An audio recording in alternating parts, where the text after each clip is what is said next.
Hi, I'm Kristine Weber. I love to help mature yoga teachers allow their wisdom to shine. Thank you for joining me for my weekly live stream. I'd love to hear from you, so please leave a comment and let me know other videos you want me to make too. Okay, so today I'm talking about 3 yoga tips to help make your chair yoga, 3 chair yoga tips to help make your chair yoga really focused on brain and nervous system health.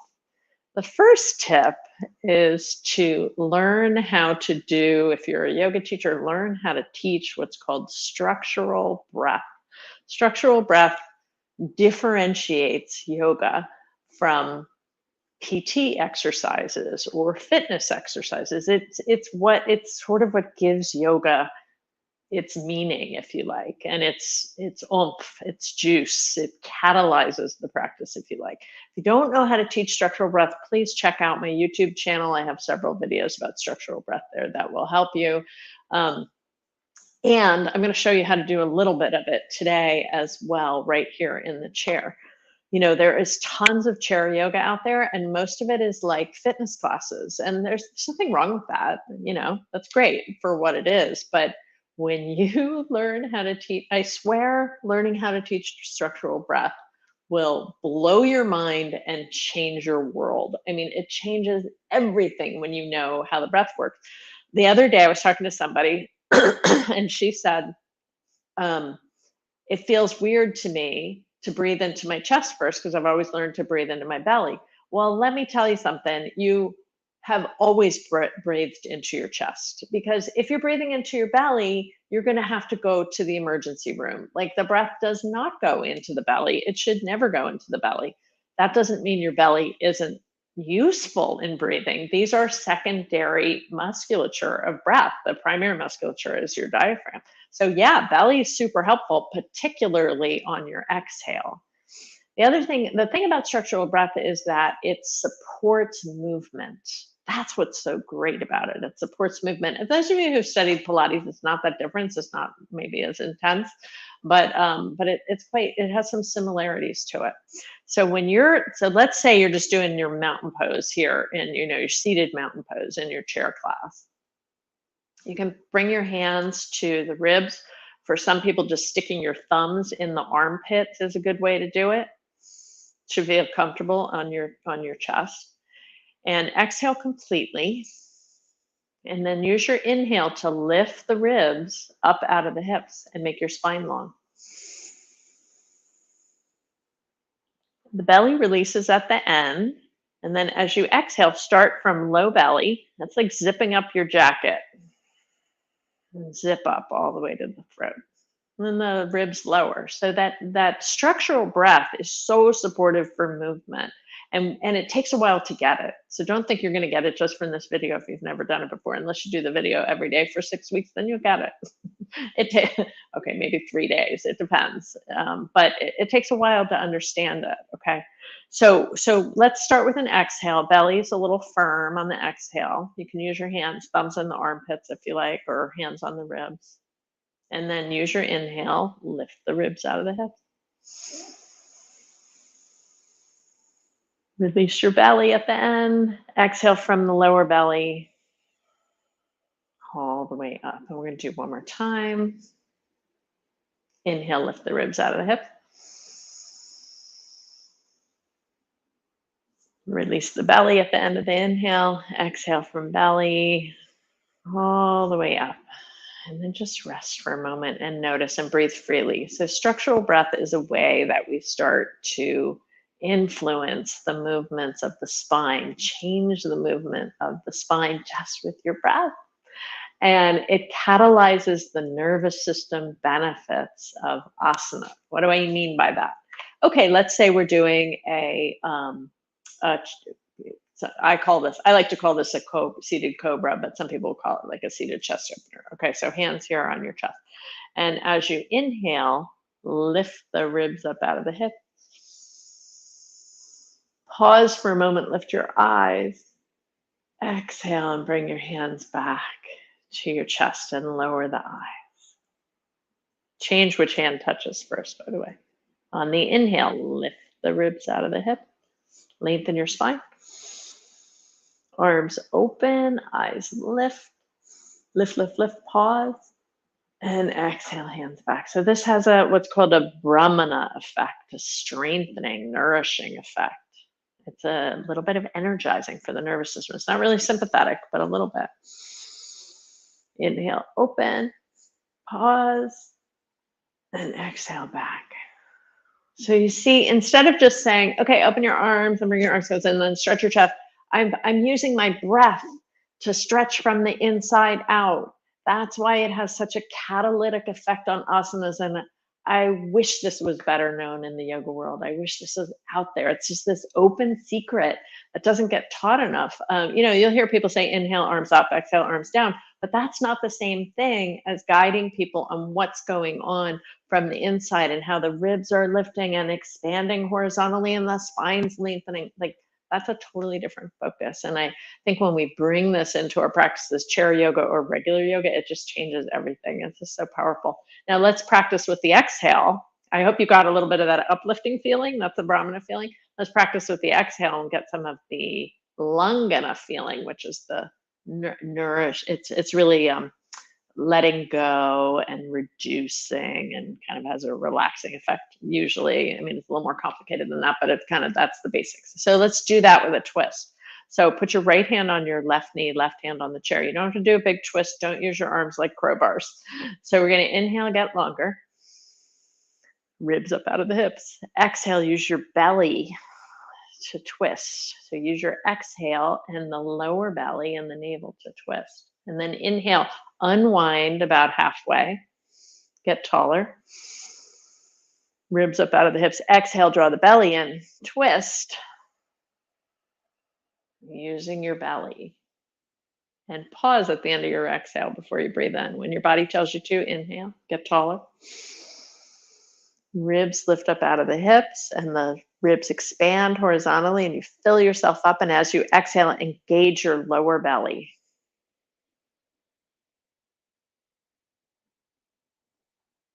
And one more time, inhale, unwind.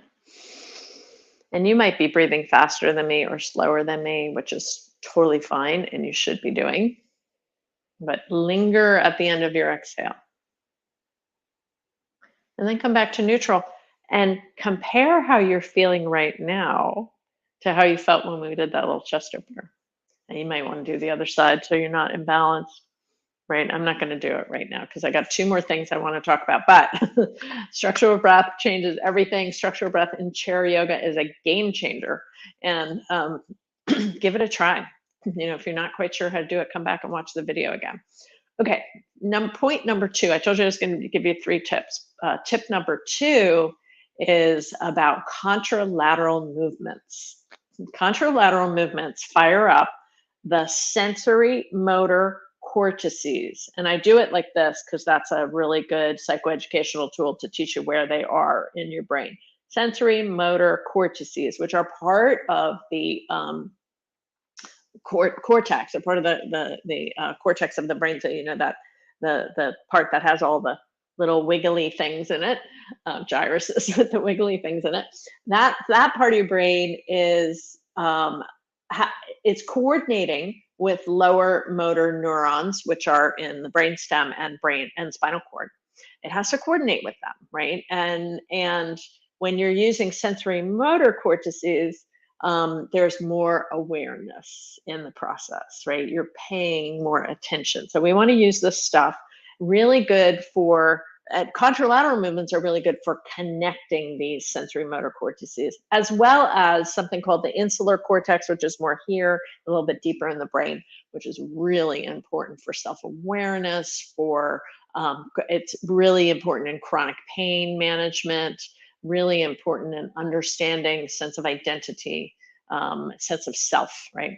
Okay, so all that stuff is getting fired up. There's other places too, but all that stuff is getting fired up. But we have these 2 hemispheres, right? And they need to work together because they do other things. The brain is neurofrugal, which means it doesn't do everything on the right side it does on the left side. It is using that real estate for specific things, right? So, but the brain has to talk. It has to talk across. And how does it do that? Through this long white matter that's called axons that cross largely at the corpus callosum, but other places in the brain too. We want that corpus callosum to be really strong and healthy and lots of communication going back and forth. The brain is essentially made for movement. I mean, that's what it's for. It's like my body doing things and getting things I want and doing things in the world, right? So when I got that brain working well, I can use, and when I use movement in an intentional way, I can get that brain working better, right? So contralateral movement, right arm, left leg, for example. You can do that on you can use a structural breath. I'm back up just a little bit. So it would be like an inhale.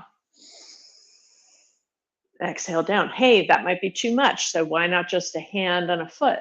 Can't see my foot on some of the platforms, but anyway, that's what I'm doing. And then left arm, right leg.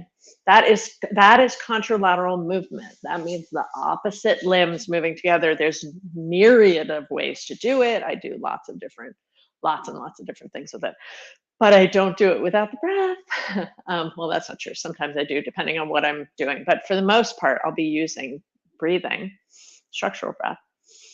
So I got the breath plus the movement, which is this catalytic thing. It shifts everything. It's all about that. This is how it works in the nervous system. Okay, contralateral is good, but the other thing that's good is cross-lateral, and that means going across the midline. Like for a hug, inhaling, hug the other way, going across the midline. Guess how else you would go across the midline? Twists. So twisting poses like we had been doing. You could just go one way or you can alternate back and forth. So that's called cross-lateral. So contralateral and cross-lateral together, it's called cross-crawl. Most of the research of this stuff comes from both stroke literature, like healing people after strokes, EMDR research, which shows that going bilateral stimulation with the eyes, with sound, with tapping is very helpful for integrating functions of the brain. And then the third place that this literature comes from is childhood development research. When kids don't crawl, sometimes they have cognitive issues. It's called cross crawl in that sense. That cross crawl movement, contralateral movement, crossing the midline movement is key for brain development. It's not just important for kids or for people after strokes. It's important for all of us to improve.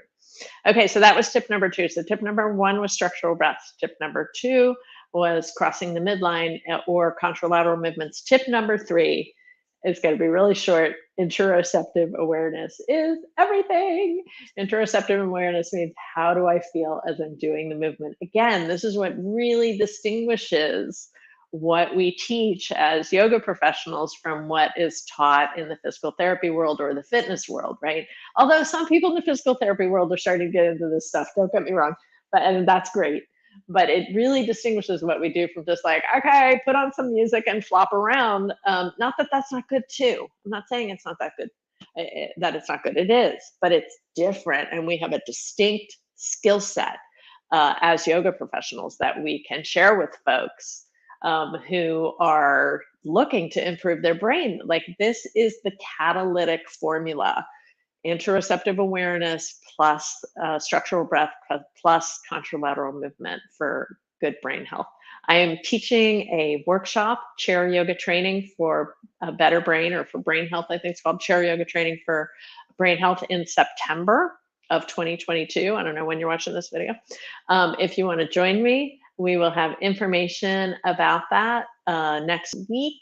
If you're on my newsletter list, you'll get information about it right away as well. So thank you so much for being here. Please leave a comment. I'll see you next week. Take good care. Lots of love. Mwah.